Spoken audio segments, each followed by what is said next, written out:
Well, guys, so what's going on? This was going to be the second, but now it's officially going to be the first because I'm going to reshoot with Josh like we talked about in the last video. But we're out here with Matt from Origins Garage.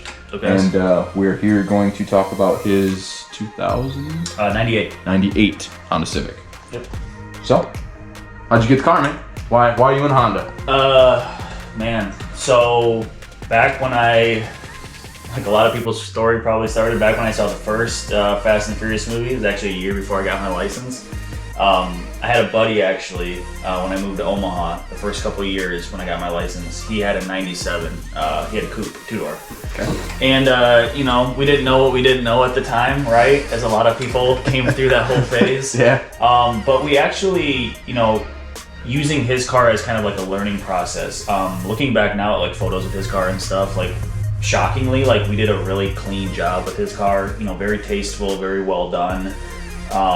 And I just remember that project specifically from one, the experience of doing it and learning, but also just like that chassis. It was easy to work on, lightweight. You know, I'm a huge proponent of lightweight, as obviously Billy is, as you guys know. Weight is free speed. Yeah, you feel more, in my opinion, you feel more connected with the car, like, because it's just the car lets you know exactly what it's experiencing when it weighs almost nothing. So, yeah, so anyways, I've gone through a lot of cars since then. I probably like no less than 60 cars I think I've bought and flipped and built and tinkered with, different platforms. I think you had a picture at one point that had all your cars on it. I do, yeah. My wife's actually building a puzzle on it right now. It was hanging on the wall over there. But yeah, she documented like 30 that she knew of since we got married.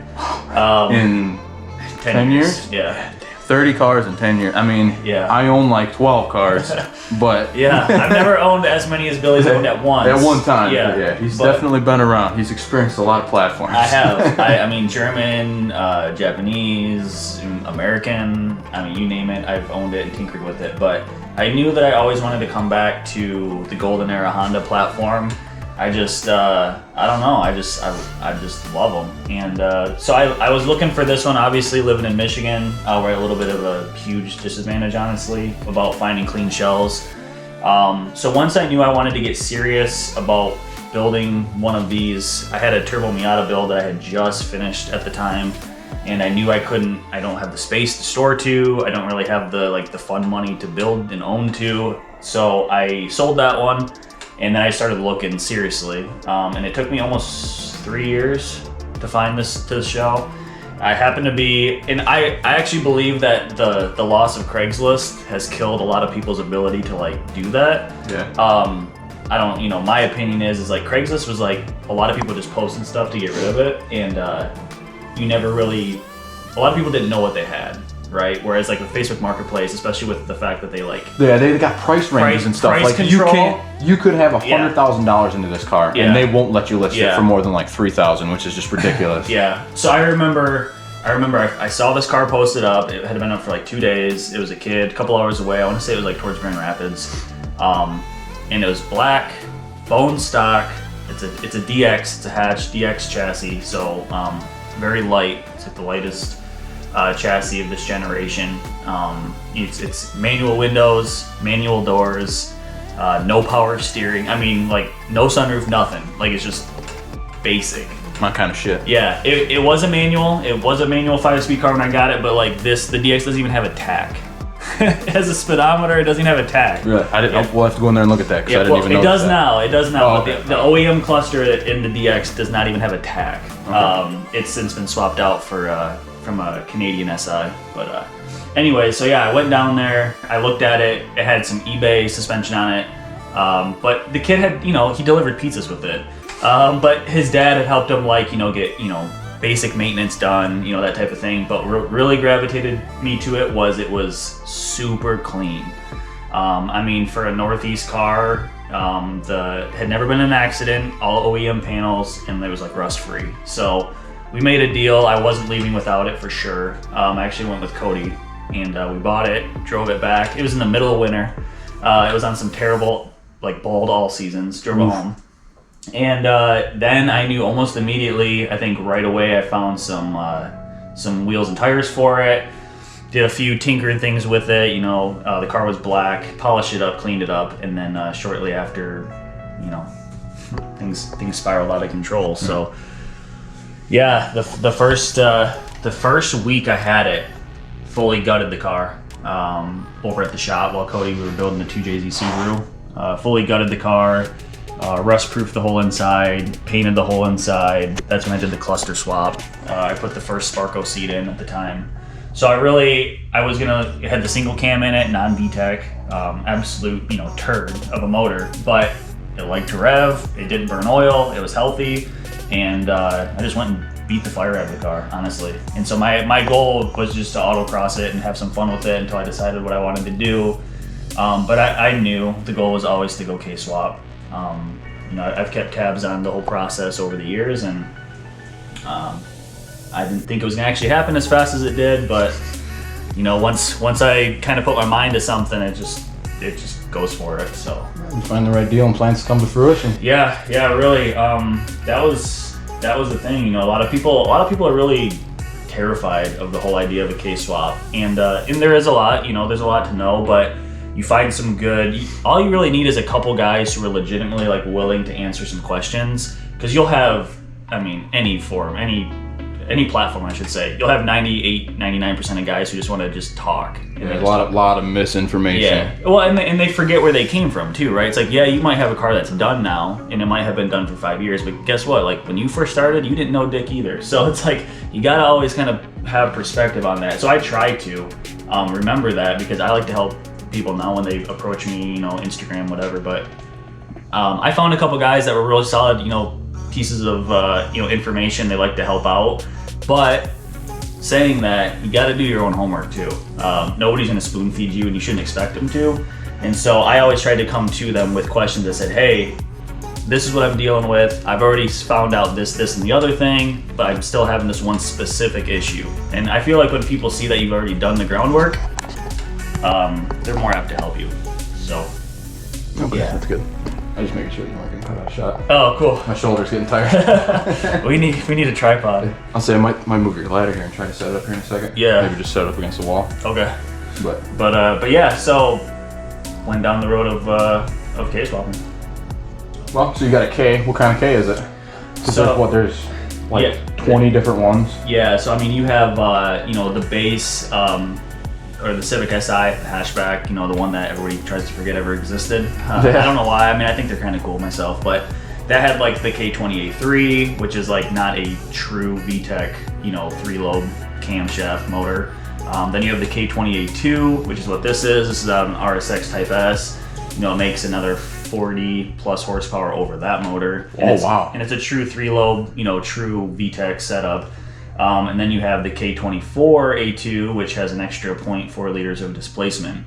And that's in the TSX Type S. And those actually make pretty good torque being 2.4, right? Oh yeah. A lot of guys But they don't take boosts like the 20s and stuff, do? Not straight out of the box. No. If you're gonna some guy, I should say that, Humble Performance, companies like that, they've taken just bone stock K24s, thrown boosts at them and made 500 plus, successfully. But if you really want it to, the least you should do in that is take the oil pump out of this motor, because obviously this motor is designed to rev higher. So take the oil pump out of this, throw it on a K24, and you have to do the 50-degree VTC gear on the intake cam.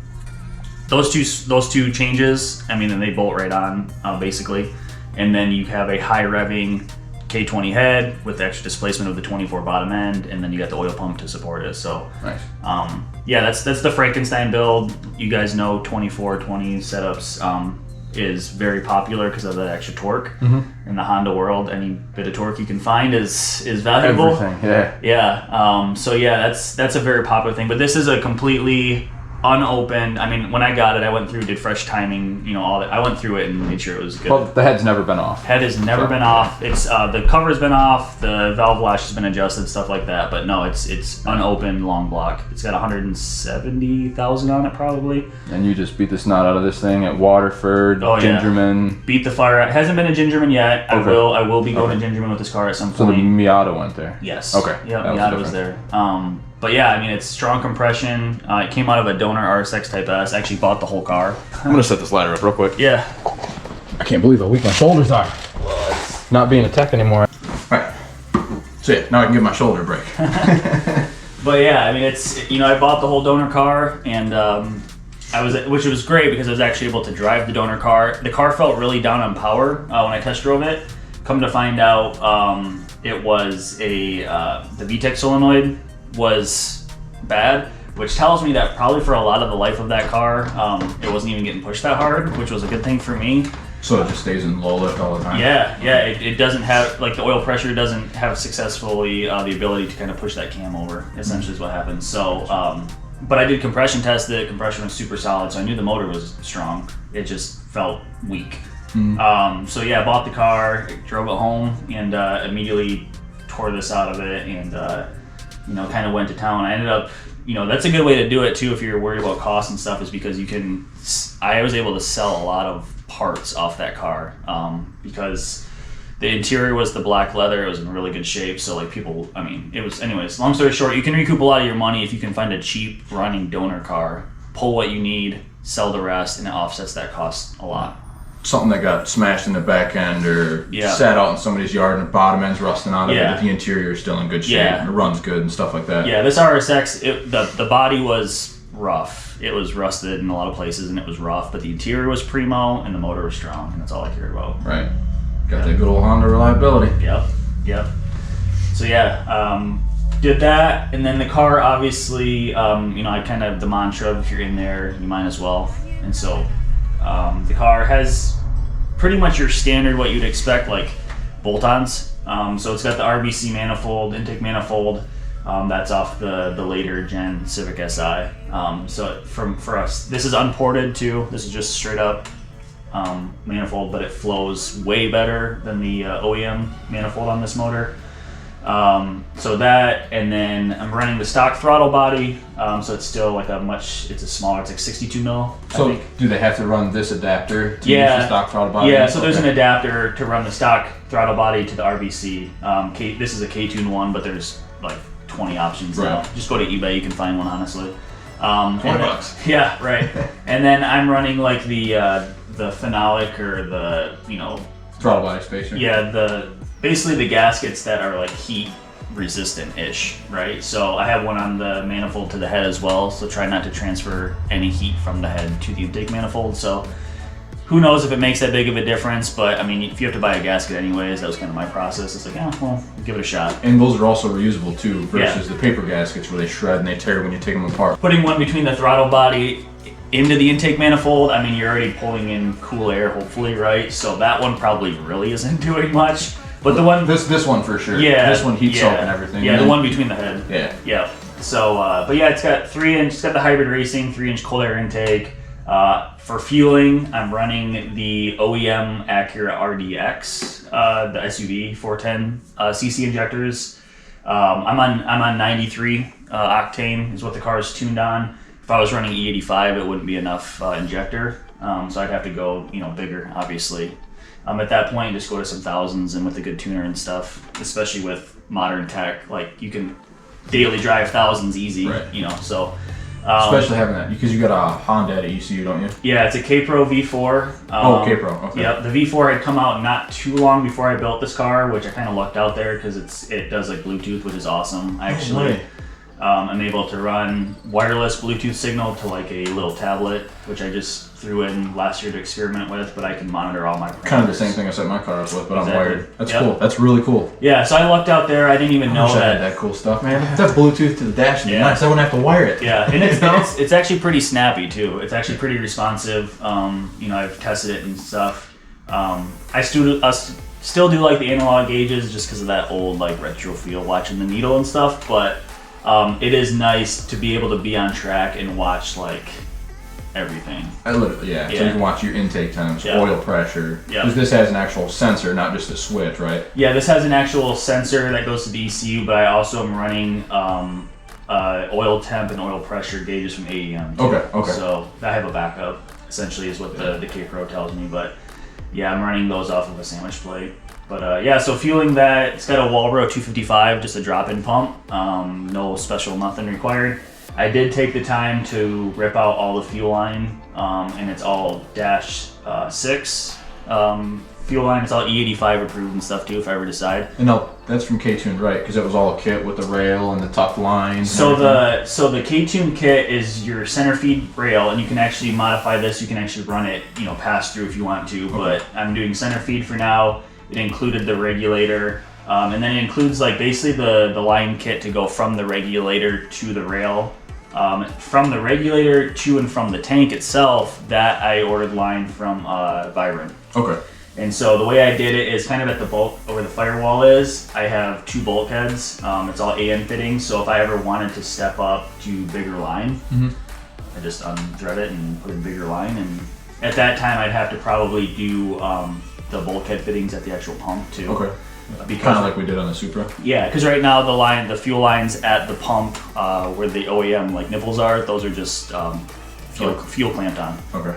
But if I ever went like and they're like 5/16 in diameter or something, aren't they? They're not true 3/8. Nope. Yep. Yeah. So that's fueling. It's running a let's see, Skunk 2 Alpha header, which is there's a lot of options for swap headers, but that one's really proven on the dyno, which is why I went with it. And then Jacob Rogers built me a 3-inch stainless exhaust all the way back. It's all V-banded to a K-Tune turn-down muffler. It sounds amazing. I love it, but tracks don't really like it. So I'm working on a solution to drop that a couple decibels. I'll probably do like a thermal exhaust or something that's a little bit quieter, but it still has that throaty sound, which is one of the things I really like about this setup. Even for a Honda, like it's pretty deep. Billy's telling me, well, just put a turbo on it. It'll quiet that exhaust right down. Yeah, for sure. Until the gate opens anyway. Yeah. So like you come to the mic, you just gotta let that gate close and you get back in it. Yeah, and I have some track videos if you guys are interested, but one of the things I always deal with, especially at Waterford, is on the longest straightaway where you should be making up the most time, I always have to let out at like the 300-foot mark for like another 300 feet because there's a dB meter back in the woods, and the people that live by a racetrack, go figure, complain about it being too loud. Hate noise. So you chose to live by a racetrack. I was really salty about it this last time to Waterford because 2 years ago the car did a 124.3. I made just a few changes to the car, a little bit more tire in the front, the rear wing on the back, but essentially other than that, the car was unchanged, completely unchanged. And went back to Waterford. The next time did a 120.4, so shaved almost 4 seconds. Lifting. Yep, lifting every pass. So my goal for that day was actually to hit like in the 121s. I thought if I can shave 3 seconds, again, not changing really anything with the car, I'd be happy. And after that pass, I was like, it's got 119s in it or more. I bet you it's got some 18s or 17s. Yeah, and so I'm a little salty about that because the car had it, I felt great, car felt great, and I just couldn't do it because I had to lift. So otherwise they kick you, and nobody likes to waste money. So I figured might as well at least get some seat time and whatever. But and those track days aren't cheap compared to when we go drag racing. It costs me $40. So we go to Ugly. It costs me $40 to get me and the wife in with the car. Where these guys, I think it's like $125 for a day. Yeah, Waterford's $130. Yeah. So yeah, there you go. So I mean that's 4 times the price, and potentially getting kicked out after one session would kind of suck. Yeah, and it's the group that organizes these ones, it's getting more and more popular too. So you get more and more cars, which means larger run groups and less time. Yeah, so you really don't want to be getting black flagged in a session, because even if you lose half of one session, I mean that's probably $25-$30. So yeah, it's hard pill to swallow. So I'm gonna change that up, and then I'm gonna go back out this year, and those teams are mine, man. Yeah, hell yeah. And it's for me, it's and hopefully we'll actually be there. Yeah, definitely. For me, it's just kind of going back to that whole 98-99% guys. Like the car still has an open diff. It's the OEM 6-speed out of the RSX Type S2. I put a comp stage 4 6-puck in it, which is actually super streetable, amazing clutch, highly recommend it in this setup. I love 6-pucks on the road, man. Dude, it's amazing. I mean, it's sprung, it's not an unsprung, it's sprung, but it's so streetable, and it could handle 500-600 if I ever, the idea was to future-proof it if I ever go boost. Not if. When. Yeah, when. The statement is when. Yeah, and it really did tell me a lot. It's like, because, if in my opinion, if somebody's doing a K-swap, even if they're never going to go boost, throw this clutch in it, dude. It's amazing, and you'll never have to worry about overpowering it. So I do know the car I won't say needs an LSD. It would really greatly benefit from it, but I'm kind of stubborn. And do you notice if the car coming out of a curve, if you spin when you whack it? So I'm reverse stagger, right? So I'm 245s in the front now this past season and 225s in the back. And so that's helped a lot. I won't call it a Band-Aid, but I have noticed a lot more grip under power that last time out, even with the open diff still. But I know that I'm having to get on power later than I would be able to with having a limited slip, like a clutch style. And so, but for me, it's again, I'm stubborn because I've had literally a lot of people who were supportive of the build early on and now basically talk crap because I'm still on an open diff. It's like the car isn't worth anything unless it has a limited slip, and I'm like, well, obviously the results on track say otherwise, or they say, well, I can't believe you started to do aero changes before you put a limited slip in the car. And I'm like, well, I shaved almost 4 seconds, and there's still time in the car. Right. So, for me, that'll be kind of the cherry on top, and I'm probably going to do something like that when I have to pull the motor because I either hurt it or I'm changing something up, and then obviously you're there, so you might as well put the setup in and do it. But I'm not naive. The car would benefit from a limited slip, but I just don't feel like it needs it right now. Bigger priorities for sure. Yeah. Bigger gains to be had for what you're doing. Track time. Yeah, right. That's a lot of track days right now. That's the best money you can get, man. Time. Yeah, that's a lot of track days right now. So that's kind of what's stopping me from going down that rabbit hole, and I still want to do a cage too, which I talked to Billy about, his cage builder, touching base with him. But, because as I go to bigger tracks with this car, God forbid something goes wrong, she goes end over, I want to walk away from it. So I think the next big expense for this car will be a cage. Solid move before we throw a bunch of power at it for sure. Yeah. Especially with it having literally no interior. Yeah, the car. We actually Billy weighed the car for me last time he was at Pavs when he was doing the super stuff, and it was 20. I don't even remember now, man. What was it? 20? I think it was 2450. Yeah. Because I commented on the car where it was where I was trying to be in the car. Yeah. Well, that was with you in the car. That was with me in the car. Yeah. And he's like 60 pounds lighter than me. Yeah. So I'm 160. Well, it depends on the day. Right. 162, 165, depending. Okay, so maybe it's 50 pounds, but yeah. So it's like 2280-ish without me in it. Which is crazy. Yeah, it's good. It's lighter than the Miata was. Yeah. Which is awesome. Miata made more power, but... Right. So where I was, when my white car still had the interior, this thing was still 100 pounds lighter than that car was with dash, heat, radio, and this thing has all of it still. Yeah. Wipers, everything. Yeah. Yeah. So it's been, and if you guys have more questions, honestly, like this video could probably be 3 hours long, me just breaking down what's in the car setup wise. But if you guys have more questions, hit up Billy, hit up me, whatever. We'll come out, we'll do some more filming, get these questions answered for anybody that's interested. I know with our channel, I do bring a lot of neon stuff, but that's primarily because that's what I have and it's what I do most of my time. Yeah. But, trying to get the Supra in here and coming to hang out with Matt while he's doing the Honda stuff. And even when I met Matt, he had a Subaru WRX. Yeah. And then it was the white hatch. White hatch. And then you got rid of that for the wagon. Yep. And then which was a mistake. And then you got rid of that for the Miata, right? Yeah. Or did you have those together? I can't remember. I had the Miata. Man, I can't. See, this is a problem.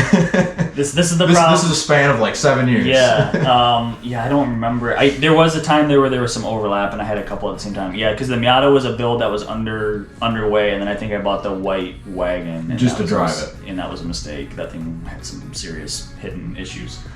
But you had a red car too. Yeah. You had a red wagon at some point. I had a red STI hatch for a while, which was really cool. You don't see many red ones at all. Is that the one that I compression tested that you sold to a guy in Minnesota? That was the one we compression tested when it was like 30 below at his house. White car. That was the white wagon, and that was the one that had all those gremlins hiding. Okay, I could have swore that you had another one that we compression tested before you sold it. I can't remember. Yeah, that might have been the white hatch. Hatch. Okay. He came from Wisconsin. Okay, I knew it was out of state, but yeah. Yeah, but yes, I mean, I guess if you guys are watching this and you're thinking about building, a K-swap Honda or whatever.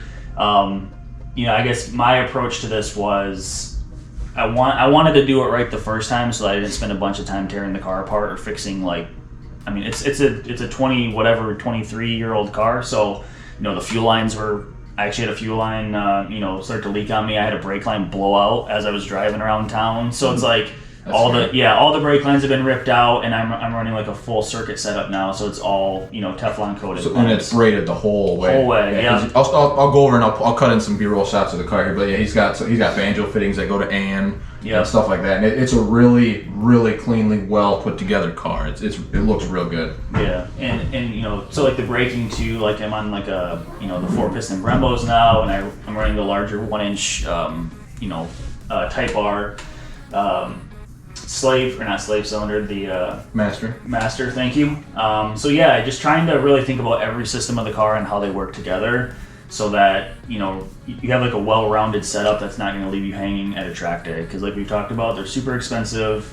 So yeah, if you guys have questions about the hundreds and hundreds of thousands of hours of research I've done setting this up, I'm glad to help people kind of get that first step going, because it's really not as scary as people make it out to be. You just got to find the right people to help you kind of put the setup together, and I'm okay being the one that invested the time if it helps you guys. So yeah, let me know. It's like I always say, any of these how-to videos or informational videos we put together, if one person sees it and it helps them, the video did its job. Yep. So yeah, I documented some stuff on the Instagram account too. I actually rely on the stories on Instagram more than I do YouTube videos now. If you want to go back, you can look at some of the YouTube stuff, the early days of this car, like gutting it, the how-to, I put the cluster in, like all that stuff is all there for you guys. Links will be in the description, by the way, for Instagram and YouTube.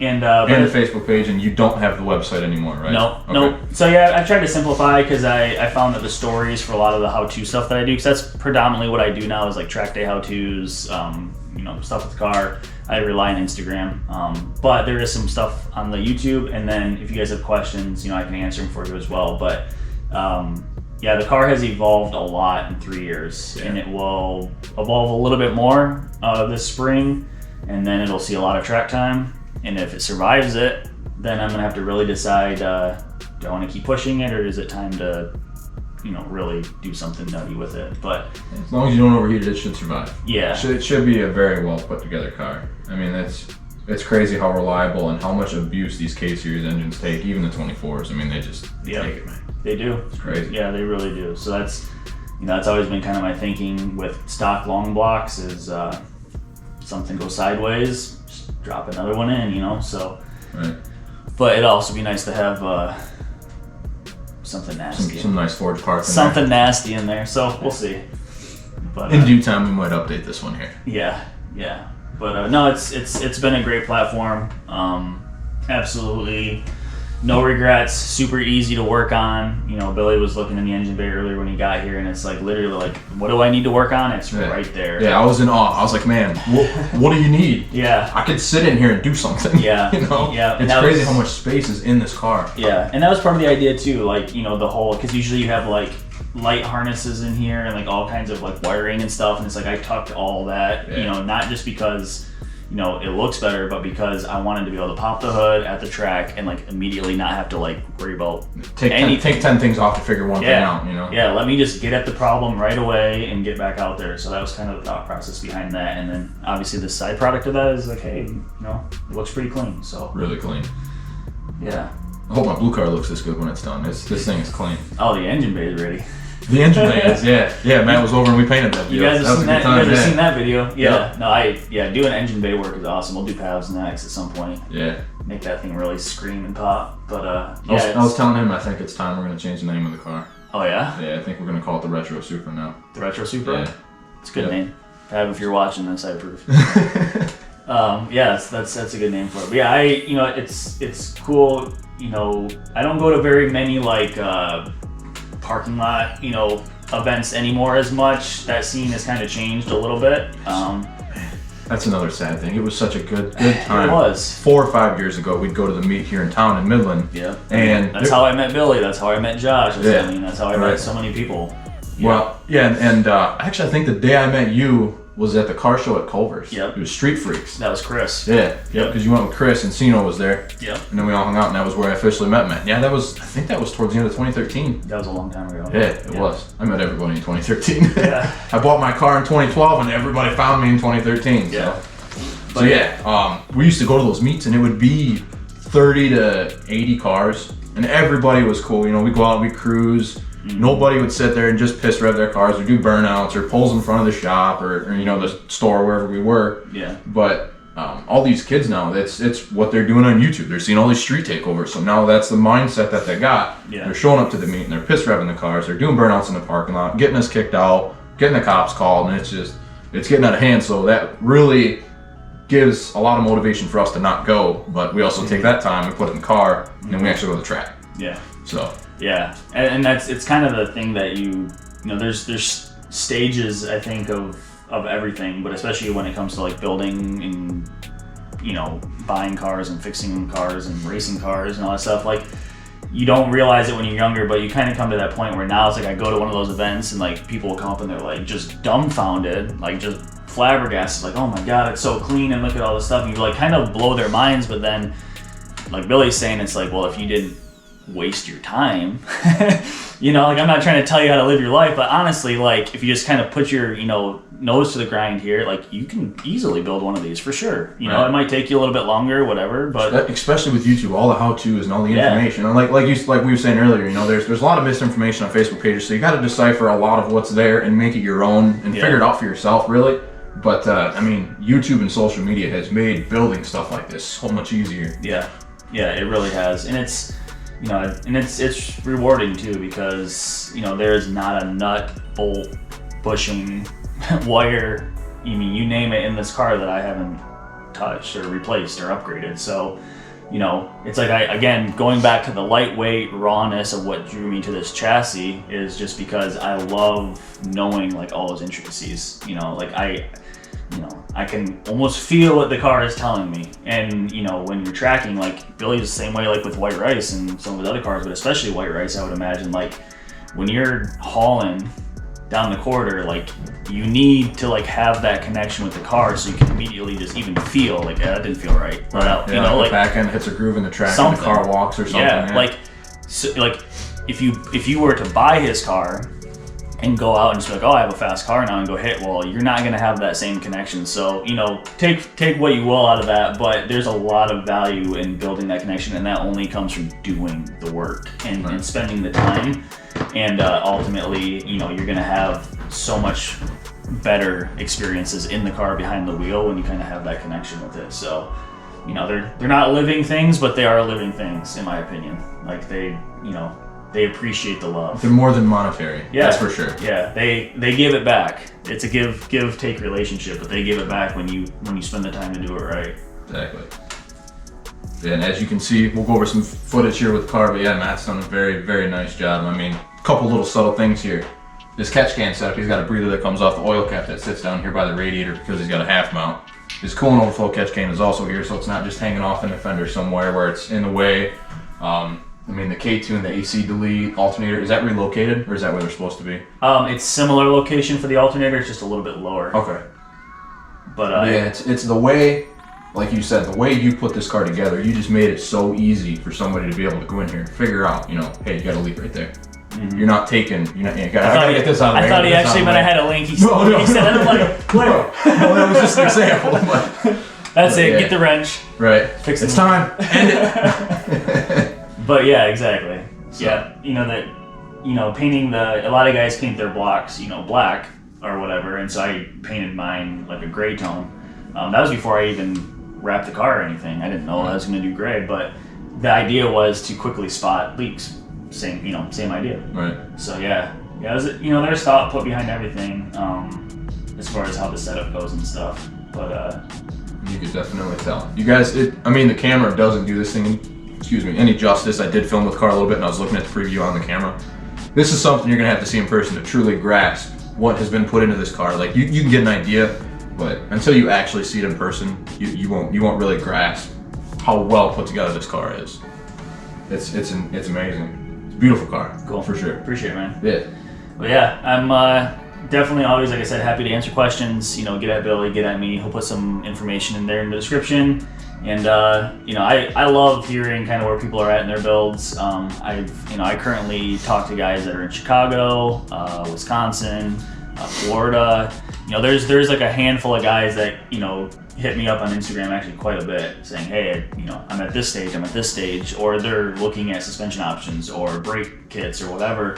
And, you know, I've kind of been down all those roads already a little bit, and I'm still learning, but trust me, like there's guys I still talk to this day. But it's gotten, again, it's gotten tougher at this point because I almost feel like now that my car is at the stage it's at, it's like What's next? What's it for the car? Oh, I thought that was your thought process. No, it's almost like instead of them being sources of info now, it's almost like there's like this competitive.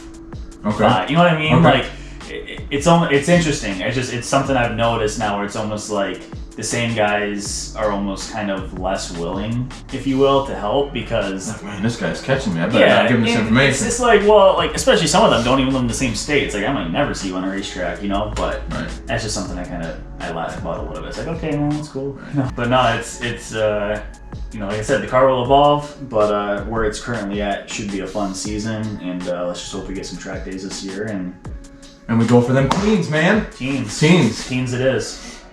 So, all right, guys. Well, we're gonna break this one off. I definitely appreciate you guys hanging in and checking this one out and hearing Matt's story on the car. So, like I said, I'm gonna go over. We're gonna do a little bit of filming, get some footage that we could tie into what we're talking about here, so I can cut it in. And we're gonna wrap this one up, guys. Cool. You guys have yourself a good one. Stay safe, and we'll see you at the track. Thanks.